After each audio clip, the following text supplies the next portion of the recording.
Hello and welcome to Social Media Weekly, episode 3rd June 2020. Social Media Weekly is brought to you by Virtual Palace Marketing, rehumanizing your marketing experience. My name is Sean. This week's news: TikTok faces backlash in India, Trump and Twitter on a tussle, Delete China apps viral, Delete China app is viral in India, Facebook NPE on a roll with collab. You want to hear more about this. It's quite interesting. Instagram adds monetization placements. You can now batch delete old Facebook posts. JK, you want to take the first one? Because I want to take the second one. No problem. sounds like you're interested in Trump a lot, huh? No, it's because I kind of did a little bit more research on the timeline. So I think if I carry it first, then make more sense. More few. Okay, let's go. TikTok. TikTok faces backlash in India. The rising social media star is facing criticism in India, its largest overseas market, resulting from disturbing videos surfacing on the platform. There have been videos promoting domestic violence, animal cruelty, racism, child abuse, objectification of women. As a result, phrases like ban TikTok, delete TikTok, and block TikTok have been trending on Twitter. Android's Google Play Store have even received a large number of bad ratings and complaints from users in India, resulting in the app's rating dropping from 4.5 to 1.2. Wow. Yeah, I know, right? Legit backlash. The power of democracy in India. It's amazing. Google then moved to remove millions of negative reviews in a controversial move to correct this mess. The company's spokesperson said it was to curb spam abuse. TikTok released a public statement saying that it does not allow content that risks the safety of others, promotes physical harm, or glorifies violence against women. Okay, so the first thing we want to talk about here is that TikTok, India is the only country where this content has been known to be circulating around. And these are bad stuff. I mean, animal cruelty, domestic violence, racism, these things shouldn't even be on social media already at this point. I mean, if you talk about 5-6 years ago, maybe, because the control, the moderation is not as strong. But at this point, social media is not allowed to do this. And it's quite bad that TikTok is doing, is allowing this to surface in India. On the second thing is that we don't see complaints from other countries, and just India. And so it goes to show that the level of localization of content is so great that we don't see the same content. If you're in India, you don't see the same content as you are here in Malaysia or you're in the US. Yeah, it's very customized. So and you know the Indian people are quite amazing. I mean, the way they just go all out on Twitter with hashtags like ban TikTok, delete TikTok, block TikTok, and they were able to throw so many bad ratings on the Google Play Store to a point where it dropped from 4.5 to 1.2. Then Google made a move which is controversial as well. They start deleting and removing all these negative reviews. Wow, okay. So out of control. Yeah, and okay, I don't agree with what Google is doing at this point, because the reason for reviews is to get a public's eye on what's going on, and the public has the power to give proper reviews, and they shouldn't be deleted because they're honest reviews. There is a reason why people get annoyed with TikTok, and so many people at that point, right? And if it's just one of you, it's fine, but so many people get annoyed with TikTok, then it's no longer a trolling anymore. It is not a problem with the people, it's a problem with TikTok. So Google should have gone to TikTok and said, okay, you know what? If you do not fix your problem, I'm not going to allow you in the Google Play Store. But instead, they protected TikTok and they said, I'm going to help you by cleaning up your messy reviews and try to push your rating back up again.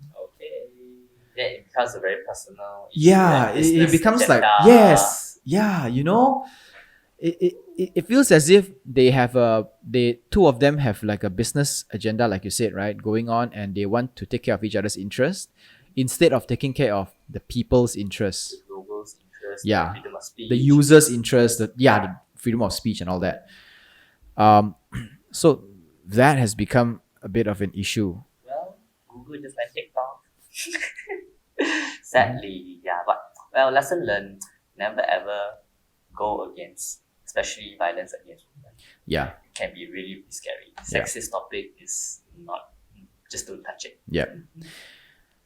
Next up, this is a big one. Trump and Twitter on a tussle. On 26th of May, US President Donald Trump tweeted that mail-in election ballots are fraudulent and will be subjected to robbery, forgery, illegal printouts, and more. Okay, let's just backtrack a bit and explain what this is about. In November 2020, the presidential election will happen, right? So the US has been trying to do mail-in elections, meaning that they don't have to go out to a center, because there are parts of the US where people don't vote because it's too far apart from cities and towns and it's difficult to manage the logistics. So they want these people to vote by mailing in their votes. And then Trump comes up with a tweet and it says, these things are not good because it's easy to forge, it's easy to rob these things, because to be honest, when you think about the logistics that go into mails, it is actually quite easy to get lost. Yep. It is actually quite easy to be swapped out. A lot of things can happen, right? To be honest, I don't think this tweet is badly written. No, I mean, it is badly written because the way he wrote it was too aggressive, but it was a legitimate concern. Yep. And then, for the first time ever, Twitter added a label to this tweet. So it actually threw in a label and labeled the tweet, and it says that Trump falsely claimed that mail-in ballots would lead to a rigged election. However, fact checkers say there is no evidence that mail-in ballots are linked to voter fraud. So Twitter, for the first time ever, started flagging Trump's tweets. And the next day, Trump tweeted, "Twitter is now interfering with the 2020 presidential election. Twitter is completely stifling free speech, and I, as president, will not allow it to happen." Wow. Extremists. Yeah, so the fight is on, right? and then Trump also said, he also announced that he will attempt to regulate Twitter and all social media for limiting free speech. So there is an article called the Article 230 in the Communication and Decency Act. So this article talks about the freedom of speech that social media is allowed, and it talks about the responsibility. Like, for example, if two people like you and I talk something bad about Trump, let's say, right? Talk bad about Trump on Twitter. This Article 230 says that when both of us talk bad about Twitter, it is not Twitter's responsibility to ensure that we don't say these things. So Twitter is just providing a platform. Whatever we say is not their problem, right? So now Trump says that we're going to remove this thing and says that everything that anybody says on the platform, it is their responsibility. Twitter and all social media responsibility. So on the surface, it might feel as if it's an American problem and not our problem. But what's going to happen is every other country, including ours in the world, will start applying this. And because of that, there will no longer be any free speech. Free speech with air quotes means speech that does not sound good to the government or the politician or whoever who's in power cannot be allowed on the platform anymore. So that is really, really stifling free speech. That's gonna change the entire, even especially social media, right? Exactly. Social media is a place for us to be able to, to deliver free speech, to talk about stuff. And Twitter has been, we did talk about this before, and Twitter has been instrumental in the Arab Springs, where I think a few years ago, a lot of Arab countries used Twitter to overthrow their government and rise up against the corrupt government and the tyrant government. And Twitter and all social media needs to continue to be this kind of platform, a place where they can continuously Become a free speech. Yeah, right, a platform for free speech. And when Trump says they can't do this, and that's gonna change the whole game already. So, and then what happened was, on the 29th of May, right? The death of George Floyd, we all know who he is because everybody is putting all the black screen in their Instagram. He was killed by a police officer, which sparked outrage and protest. There has also been a lot of looting and robbery cases happening by opportunists. So, on one end, people are peacefully protesting the death of George Floyd and how he was being treated, and about how all black people are being treated by the police. Then on the other hand, you have opportunists who are going all out and just taking the advantage to rob shops. Apple store has been broken into, jewelry stores have been broken into, Rolex shop has been broken into. So Trump responded with a tweet. He says that these thugs are dishonoring the memory of George Floyd. And then he went on to say, but when the looting starts, the shooting starts. So the gist of the Trump's tweet was to empower the military to take action. That means if people start looting, the military will start shooting. Then Twitter went on another one and said, and he slapped another label on this particular tweet, and he said, this tweet violated the Twitter rules about glorifying violence. To be honest, okay, let's dissect this, right? Trump is not wrong by by targeting the people who are looting and are robbing and are creating havoc in the midst of the protest. The protest should actually be peaceful, right? It had to serve a purpose.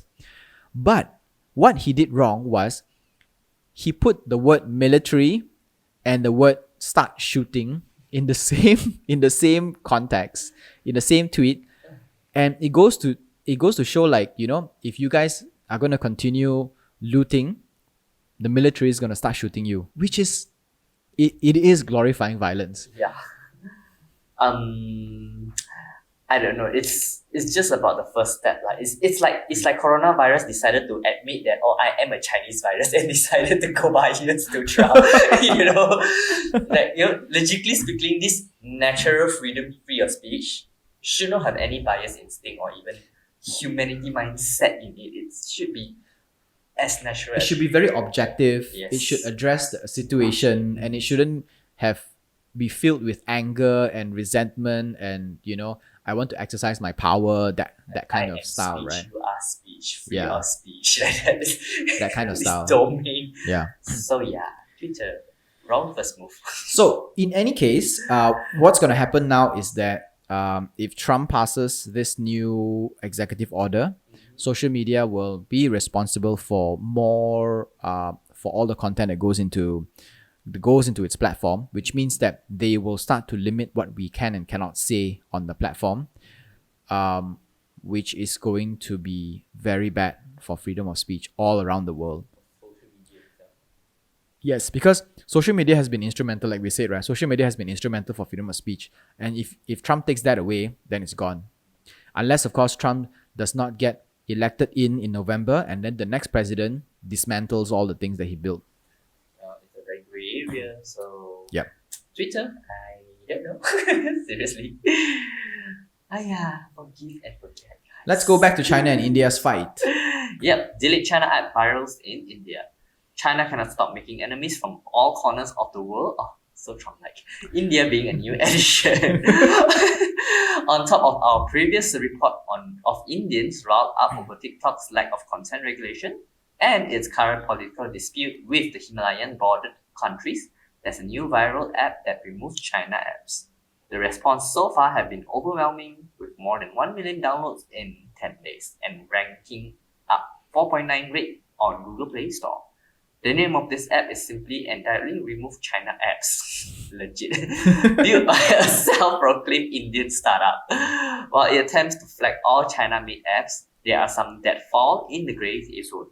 Zoom is flagged as a China app even though it was built by an American-born in China, while many apps that come standard with mobile devices popular in India were not flagged.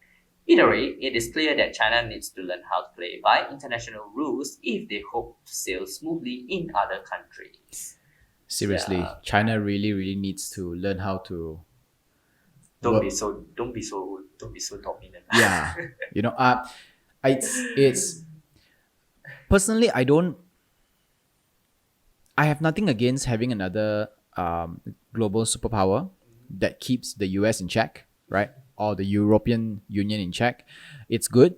and someone who acts as a steward of the Asian side, who tries to build the Asian side. But I don't like how they try to strong arm every country around and say, I'm the boss here, and it's no different from the US, really. And it's bad. It's even worse because they don't bother to play the PR game nicely. At least US tries to play the PR game and make it seem as if, whatever they are doing is good. They don't even bother. They're just outright saying like, we are China, we are big, we have a lot of, we have a lot of soldiers come in, we're gonna do everything we want to do to you. Yeah, so that's the thing. And they've been pushing quite hard on the political side in the Himalayan border, the Himalayan border countries, and the tension between India and China has been growing. Same as the tension between Taiwan and China, tension between Hong Kong and China. Well, technically Hong Kong is part of China. China keeps claiming Taiwan is part of China, but Taiwan says no, and this is all gray. So now they're gonna, now they're pissing the Indians off, and these guys just come up with an app that deletes all China apps. This is a weird thing because why? Let's look at it this way, right? All the phones, the best-selling phones in India are all China phones. Oppo, Huawei, I think there was another one, Realme or Xiaomi or as well. These are all China phones. And these China phones come with China apps built into the phone. If the Delete China app can delete all these third-party apps, why wouldn't it flag all the built-in apps? Because the built-in apps are also doing a lot of tracking as well. And to be honest, they do more tracking than the third-party apps because they have complete control of the mobile device. Yeah. So if these guys are so hard up on pushing back against China snooping and getting all the information, they should stop buying China phones, start buying Samsung phones. I mean, Samsung has a lot of cheap phones that are as competitive when it comes to pricing as the China ones, and they're equally as good. So yeah, it feels like a weird thing. It's like you want to do it just to look good, but at the end of the day, it's not doing much because you are not actually deleting the apps that actually matter. Like just on a surface level only. Yeah, right? So it feels as if a startup company is being opportunistic and coming here and going like, okay, you know what? I think there's an opportunity here. Let me just build something, use a very basic WordPress website. It's a very basic WordPress website. They don't even bother making it look good. Or you mean Wix? No, it's a WordPress. It's a WordPress site, but it's one of those free templates. Okay, got it. Very basic free templates, and they have never had any track record on building apps, but they say they do. 8 years of it, so God knows who's right and who's wrong. Oh my God. Let's move on to better news. Facebook NPE on a roll with collab. Facebook's NPE team seems to have found their mojo. 2 weeks ago, they announced CatchUp, an audio group chat app, which we thought could be implemented right away. We really thought it was damn good, and they should stop testing and they should just put it up. Just go for it. Last week, they dropped a new app called Collab, which is a music collaborations app. This is quite cool. The idea is to be able to watch, mix, and match original videos together, turning them into music. Creators can record their own musical arrangement or discover and add to existing ones shared by others. This idea heralds back to the early days of social media where users use them to collaborate across vast distances. Kind of reminds me of the band Gorillaz. You know Gorillaz? No, I knew Gorillaz. So Gorillaz is a band that the members are scattered across the US, and how they create music, right, is actually virtually. Okay. They don't meet up in a studio to do it. They just like, I send my arrangement and then you build on the arrangement and I build on the arrangement and a song comes out. Okay. So it's sort of like our current what you call that, the influencer of the singers. They sing each one line and they sing another line on the same, like different screen, and then they collab the music together. Singing one line and another line is one thing. This is actually music creation. Like I play the guitar and then someone takes the guitar riff and then builds the drum onto it. And then someone takes this one and builds the bass onto it, and then the music comes out, and then the singer comes in and starts writing the words, that kind of stuff. How does Ben Gorilla does it again? Gorilla used to do it like that. Okay, So they used to collab this way. in that manner, like Okay. virtually. They never actually meet up. They used to collab in that way. And this is quite an amazing thing because it takes the concept and it allows anyone, just about anyone who has that app, to put in, let's say, I play guitar, I play maybe a 4 chord, like GCA, right?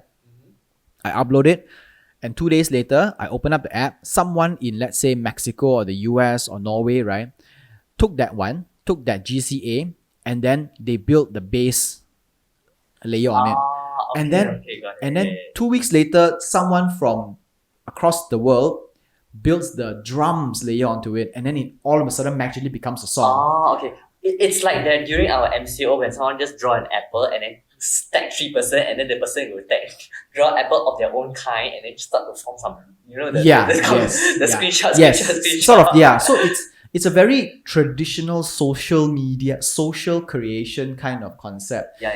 How carrot turned to a dick. Yeah, that was so in any way, a collab will only hold about 15 seconds in length, so it's not intended for use as a professional music creation tool. It's just for social. The difference between collab and TikTok is the one where we take music that is already created by a professional, produced, and then we do weird stuff with it. This one is where we actually build our own music, our own content with each other. So the app is currently only available on iOS and in the US and Canada. Knowing NPE, it probably won't be available in the rest of the world because NPE usually does not make apps available everywhere. Their purpose is just to test validity, and if it's valid, Facebook might take the idea and put it into their greater actual apps like Facebook, Instagram, Messenger. I see. Okay, got it.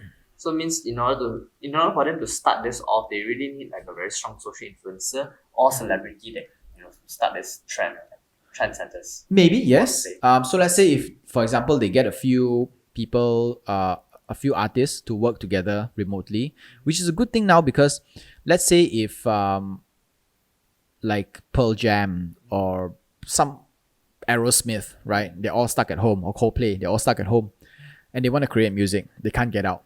And if they use this to start creating music just for fun of it, I think that's quite amazing. That is a really, really good way to build the legit collab. Yeah, like a conceptualize the thing, to activate the app and all the features. I think it's quite amazing. It's like live singing of a singer where they see one line and then okay, now anyone from the audience and then come out and just continue something. And just continue. Just create everything on the fly. Let's just go with the flow. That would be cool. I quite like the idea here. Yeah. Okay, let's see about it. Next up, Instagram adds monetization placement. If we're honest, Instagram still lacks monetization placement. Well, not anymore. They will be adding 2 methods for creators to make money. First is by putting ads in IGTV, and the other is by selling special stickers that viewers can use during live videos. Ads in IGTV could only mean that IGTV has become a proper platform with enough viewership. Stickers on live videos could also mean that there are enough people using live videos on a regular basis for this to be a worthwhile investment. If you're heavy traditional feed and stories Instagram users, expect nothing new from your ads ratio. This is a good and bad at the same time. It is good because ads could be possibly cheaper due to increased supply, but not really anyway because stickers aren't directly competing with other placements. Okay, so if you watch a lot of IGTV, be prepared for ads to come into IGTV. And knowing Facebook, they don't put the ads in front. They don't put skippable ads. The ads will not be skippable, and the ads will be right in the middle, right smack in the middle. Yeah. Like, hey. It will be the kind of thing where right when the cliffhanger happens, a little circle will say ad starting in 3, 2, 1, ad goes in. Hey now, this is my dream. Say, oh God, go Then you gotta wait until it's over, then you continue the video. Oh my God. So yeah. In any case, the other one is stickers. So it also means that a lot of people are using live. in order for the stickers to be a worthwhile investment. Stickers work is that, let's say when you're watching a live video, what you do is you just you buy a premium sticker, let's say something in between 99 cents to $4.99. A pack of hearts or whatever it is. Then you give these stickers. Yeah, you post these stickers. Maybe you get to use it like 1 or 2 times. Certain amount of money goes to the creator, a certain amount of money goes to Facebook. Facebook itself. Yeah. Split profit lah, so to say. Yeah. All right. It's what YouTube has been doing. YouTube and Twitch have been doing, and they've been doing it very successfully. Twitch is which one? Twitch is the gaming app. Yeah. Okay. It's a gaming. This idea was actually taken from South Korea and China. They've been doing this for a long time. WhatsApp also have done this before, right? Not mistaken. Premium stickers? I don't remember. Stickers, or like a seller who create stickers and then sell it on. Oh yeah, maybe. Yeah, right. Maybe. Not mistaken. The Fat Panda Kyung, he used to promote his comic, and then after a while he starts to make WhatsApp stickers and sell. Okay. Yeah, I'm not sure. Is it WhatsApp is the one that maybe Messenger? I don't know, or Line. I think it's Line. I think it's Line. Yeah, that's why it started in Thailand first. Line is Asian, right? So Asian side of social media, we are accustomed to buying premium stickers. On the US side, they're not accustomed to buying premium stickers. So this is a new idea for them. On Asian side, we've been doing this for a very long time. I see. Okay. Yep. Yeah, stickers cool lah. Next up, you can now batch delete all Facebook posts. It's called Manage Activity, and it will be rolled out to everyone in the coming weeks. The purpose of this feature is to let us mass delete or archive old posts on Facebook. Okay, let's be honest. There are many posts we kind of regret publishing last time, and we really hope that they would be removed. And right now, it's very difficult because we got to do it post by post. And if you have been on Facebook for 7 years or 10 years or so, the post you will not end, right? It takes forever to do it. Yeah. Bad memories. And then on top of it, Facebook sends you like a reminder, oh, this is what you did 3 years ago. And you're like, I don't want to remember this. I know, right? And they are starting to send me like 10 years ago. I'm like, why is it getting longer and longer and longer? And you look at your post like, oh no, why? So cringe. Yeah. So the good news is Facebook now allows us to batch delete. So you just tick, and delete, and everything goes away. Which is nice because you get to clean up your newsfeed so that your future employers or anybody who is not supposed to see it will not be able to see it. But if you expect Facebook to forget or remove it from their storage, it will not happen, because knowing the company, they will never ever delete anything from your storage. You have been archived. Yes, you have been archived. So we have been cheated all the while, because it was back in those days when we thought social media was good. It was all friendly and it's nice, and so we post stuff and we become a little bit too vulnerable on Facebook, and all of a sudden now Facebook is coming to bite us in the ass and telling us that even though we think that we can delete stuff, we can actually, Facebook will never delete stuff. Yeah, your sins will forever be sins. Now it's just like God. Now I am God. Your sins will forever be there. GG. Right, so that's all for Social Media Weekly this week. Social Media Weekly podcast available on Anchor FM, Google Podcasts, Apple Podcasts, Spotify, and more. Our full videos are available on YouTube, and we post bits and clips on Instagram and Facebook. This is Social Media Weekly episode 6 June 2020. My name is Sean. And I'm JK. Au revoir. Sayonara.